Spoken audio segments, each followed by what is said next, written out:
he was going to sue for defamation if you put information out there that was a false narrative. Now, the issue at hand are a couple which I will ask you of after I give you the floor right now to say what you need to say, sir. Okay. First of all, I don't even know what started this beef between me and Booker, but it's here. He said what he said, so let's deal with it. First of all, Booker, when you were in the penitentiary doing your time, I was in the military, brother, fighting for my country. Now, I don't understand how you can call somebody a scum when the scum obviously is the one who's been in prison. I mean, you didn't get, I don't even think you finished high school, did you? And not only did I go to the military, but I graduated most distinguished honor graduate out of my class, which is top of the line. So, brother, and then the Cowboys thing, I got a letter, which I ain't got to prove to you, from the Cowboys when I was at scout camp. And what else did you say? I'm having trouble remembering what all he said. But those were the main two.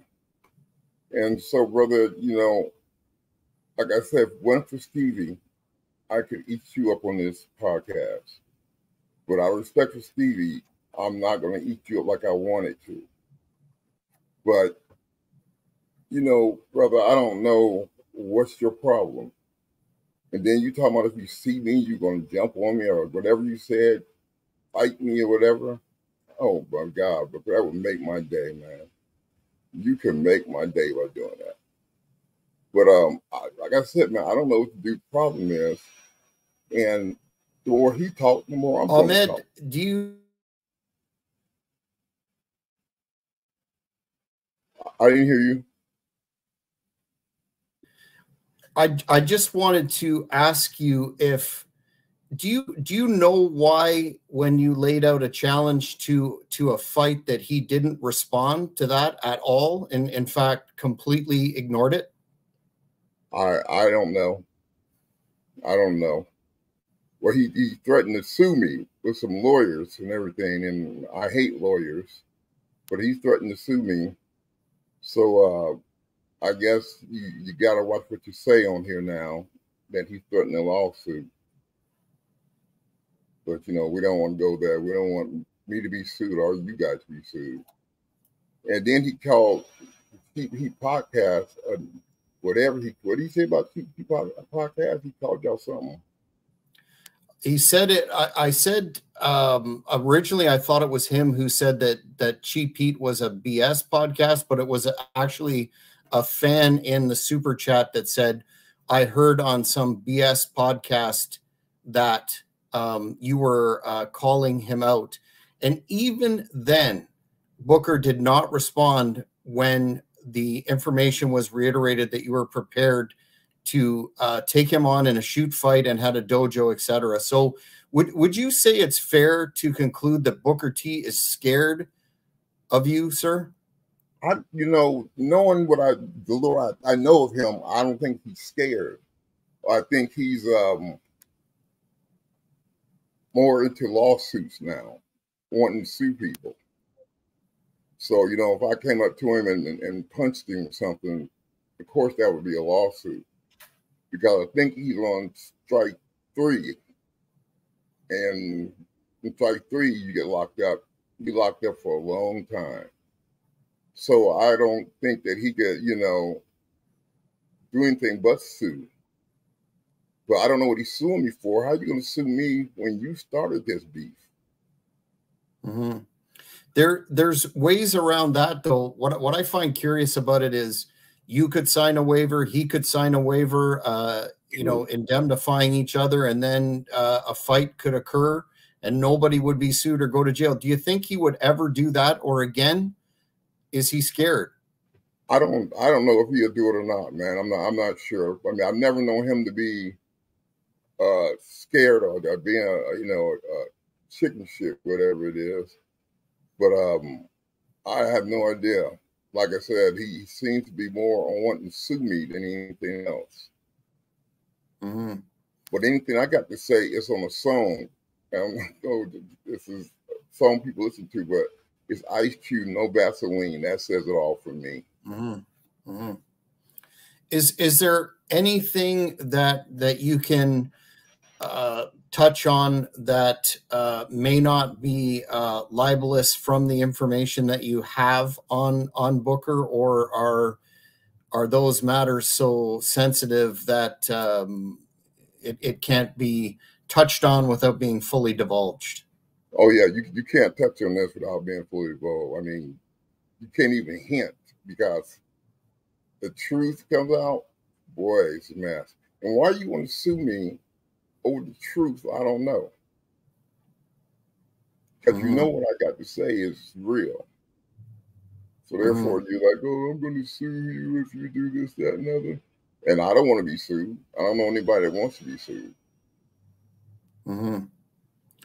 Well, I find it interesting that when that question was asked on his podcast by the fan, he immediately seemed to clearly be bothered by it and somewhat concerned as to what would come out. So therefore, do you have any idea why he, as you mentioned, this current dispute was started by Booker referring to you as a scum?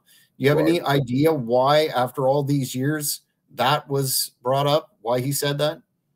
I'm still not sure today why he started on me like that, man. I'm not sure today why he started it. But no, he started it, and if he wanted to finish, I would like him to keep his mouth shut. Otherwise, I'm going to throw the lawsuit out the window and say what I got to say, as far as his little secret goes. Well, it's unfortunate that it would appear that instead of resolving the issue with an open discourse, an open discussion. By the way, I know you'd be game, and so would Cheap Heat Productions, in terms of having Booker T on to have a discussion, and that offer remains on the table. But it remains to be seen if he will let this go, or maybe just his silence will speak volumes in terms of how he does in fact fear Ahmed Johnson. He wants to stay in the press. He wants everybody talking about Booker T like he always has. He's always been conceited. He always been, he didn't help any of our friends that kind of came up with us in wrestling school get into WCW, where I got a bunch of them to get tryouts in WWF. So I reached back and I pulled the next man up. Not the crab in the barrel story, where you try to pull the man down. I lift them up, some of the guys up, the ones I thought was worthy. And from that point, it was up to WWF. You know what I'm saying? I mean, I can't go to Vince and make him hire you. He has to see you and want to hire you. Well, in terms of where we go from here, I will just say once again that the offer remains to have a discussion in this forum between yourself and Booker T, should he choose to accept it. But are there any final words that you want to impart to Booker, and hopefully the hyperbole from his end and comments will stop? But is there anything you'd like to say to him again? Is that fight still in the offing? Should he accept? That's always an offering, brother. I like what you said, though, to get consent forms and sign them so nobody can go to jail. And that's what my Sifu at the dojo was doing. He was trying to make it to where I didn't go to jail or anything. So he was like, you guys can do it here at the dojo, because, I mean, it's a fighting place. It's like you go to a UFC gym or a karate gym, whatever. You can fight here and nobody's really gonna, know the difference, and nobody's gonna sue you. Mm-hmm. So my final word to him is, if he keeps talking to me, I'm gonna forget all about the lawyers. And why am I on your? I don't even know why he even mentioned my name. I mean, we don't know each other. We've never known each other. I mean, I know him in passing, and when he, got out of prison, I know him because Stevie Ray, his brother. That's all I know of the guy as far as that goes. But to talk trash about somebody that you don't know, man, and why, I have no idea. But if you want to keep pushing this, then he keep pushing. Keep pushing it. Mm-hmm.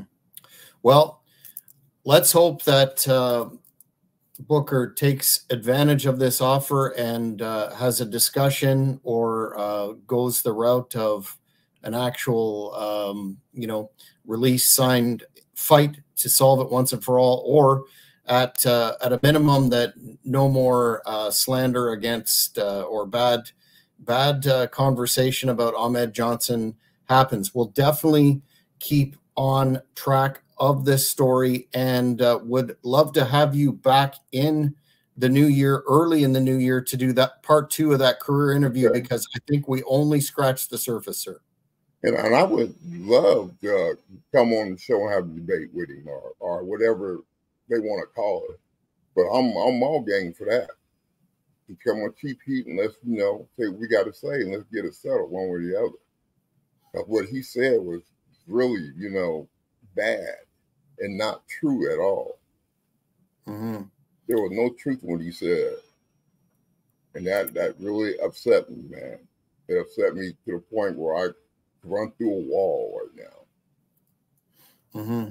Well, that's understandable, and one would hope in that spirit of resolving whatever it is, that man to man, that Booker would agree to that, and we will definitely put the offer out there and keep the fans posted, as well as, if fans, you haven't subscribed to this channel yet, please do so. You'll keep up to date as to all the upcoming content that we have, including a part 2 career deep dive with Ahmed that I'm looking forward to. I had a whack of questions I didn't even get to discuss with Ahmed, and you were definitely a fan favorite on the podcast. So, Ahmed, thanks for your time today, and we will keep in touch. And thanks a lot. Like I said, whether he wants to come on there and discuss it, it's fine with me. You want to handle it another way, that's fine with me. But he got to remember one thing: when they make one lawyer, they make 2. He's not the only one with a lawyer. Good point. Well, Booker T, if you're listening, and I know you watched the last podcast, please get in touch with us if you wish to have this discussion with Ahmed Johnson. But until next time, folks, that's it for this special podcast with Ahmed Johnson. Happy New Year to all. Happy New Year, everybody.